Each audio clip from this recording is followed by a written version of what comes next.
Big பாஸ்ல வந்து நம்ம ரம்யா ஜோ அவர்கள் மயங்கி விழுந்ததுக்கப்புறம், அவங்கள வந்து பார்த்தீங்கன்னா, கைத்தாங்கல்ல ஓரளவுக்கு தண்ணிலாம் தெளிச்சு, தண்ணிய குடுத்து எந்திரிக்க வைக்கவே ரொம்பவே படாத பாடுபட்டாங்க.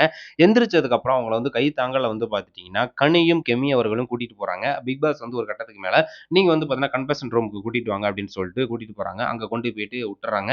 ஸோ அங்க வந்து பார்த்தீங்கன்னா, பிக் பாஸ் பேசுறாங்க. எதனால? எதனால? என்ன ப்ராப்ளம் அப்படின்னு சொல்லி பேசும்போது, ஸோ அவங்க வந்து பார்த்தீங்கன்னா, சாப்பாடு வந்து சரியா இல்ல. அந்த ரீசனால தான் வந்து பார்த்தீங்கன்னா, அவங்க வந்து மயங்கியிருக்காங்க.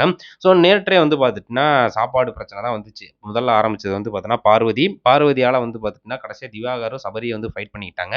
இன்னைக்கு வந்து பார்த்துட்டீங்கன்னா, இந்த மாரி ரம்யா வந்து பார்த்தீங்கன்னா, மயங்கி விழுந்ததுக்கு அப்புறம் தான் அந்த ப்ரோமோ கூட வந்து பார்த்திருக்கு பார்த்தீங்களா? ப்ரோமோ வந்ததுக்கப்புறம் அந்த ப்ரோமோலயும் காட்டியிருப்பாங்க. சாப்பாட்டுனால தான் பிரச்சனை வந்திருக்கு. திவாகருக்கும், நம்ம சபரிக்கும் கப்ல சாப்பாடு வைக்கலாமா? இல்ல அவங்கவங்க அள்ளி போட்டுக்கலாமா? அப்படின்னு கை தூக்க சொல்லி சொல்லும்போது தான் அந்த ப்ராப்ளம் பெரிய அளவுல ஸ்டார்ட் ஆனுச்சு. ஸோ அது எதனால அந்த அந்த அந்த கப்ல வைக்கிறதுக்கான ப்ரோமோ அந்த வந்ததுக்கான ரீசன் என்னவா இருக்கும் அப்படின்னு பார்த்தோம்னா, ஸோ ரம்யா ஜோக்கு வந்து சரியான முறையில சாப்பாடு கிடைக்கல. சாப்பாடு இல்லாதனால வந்து பார்த்துட்டீங்கன்னா, அவங்க மயங்கியிருக்காங்க. பசி தாங்கல. ஸோ அதனால தான்.